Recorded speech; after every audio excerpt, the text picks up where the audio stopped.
Hi everyone, welcome to Sudha Sarasuve. நான் இன்னைக்கு வந்து முருங்கைக்கீரை பொடி எப்படி செய்யறதுன்னு செஞ்சு காமிக்க போறேங்க. ஓகேங்க, நல்ல முருங்கைக்கீரை இது மாதிரி வாஷ் பண்ணிட்டு தண்ணியை நல்லா ட்ரை ஆக விடுங்க. விட்டுட்டு நம்ம ஃபேன் காத்துக்கு கீழே நல்லா ஒரு காட்டன் கிளாத்ல நல்லா கொஞ்சம் உலர விட்டு எடுப்போம். நம்ம சன்லைட்ல காய விட்டுறாதீங்க, அப்போ கலர் சேஞ்ச் ஆகிரும்.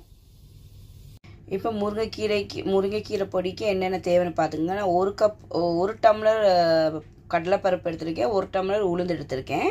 இது இப்போ நம்ம நல்லா செவக்க வறுத்து எடுத்துக்குவோம். முருங்கைக்கீரையை கழுவி நான் வந்து ஃபேனுக்கு கீழே காய வச்சு எடுத்திருக்கேன். பாருங்கள், நல்லா க்ரீனஸாக இருக்குது. இது வந்து நான் ஒரு 2 பஞ்ச் எடுத்திருக்கேன். இப்போ கடலைப்பருப்பு நல்லா வறுப்பட்டுருக்கு. சிம்மில் வச்சு வறுத்து எடுத்துக்கோங்க. இங்கே பாருங்கள், உளுந்து நல்லா செவக்க வறுப்பட்டுருச்சு. முழு பூண்டு ஒரு 5 எடுத்திருக்கேன். இதையும் வறுத்து எடுத்துக்குவோம். உப்பும் நல்லா வறுப்பட்டுருச்சு, எடுத்துருவோம். கருவேப்பிலை ஒரு கைப்பிடி அளவு. ஓகேங்க, கருவேப்பிலையும் வறுப்பட்டுருச்சு. இது ஒரு சீக்ரெட் இன்க்ரீடியன்ஸ், நீங்கள் தேவைப்பட்டால் போடுங்க. இங்கே பாருங்கள், நான் புளி எடுத்துருக்கேன் ஒரு 2 இன்ச் அளவுக்கு, இவ்வளோதான். இதை கொஞ்சம் நல்லா வறுத்துட்டு இதையும் ஆட் பண்ணி பவுட்ரு பண்ணி எடுத்துக்குவோம். ஓகேங்க, புளியும் நல்லா வறுப்பட்டுருச்சு.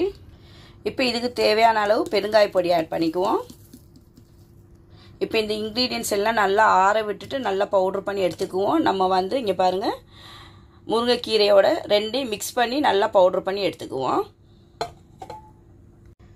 சூப்பரான முருங்கைக்கீரை இட்லி பொடி தயாருங்க. நீங்களும் உங்கள் வீட்டில் செஞ்சு பார்த்துட்டு உங்கள் கமெண்ட்ஸ் கொடுங்க. லைக் பண்ணுங்கள், ஷேர் பண்ணுங்கள், மறக்காமல் பெல் ஐக்கானை ப்ரெஸ் பண்ணுங்கள், மறக்காமல் சப்ஸ்கிரைப் பண்ணுங்கள். தேங்க்யூ.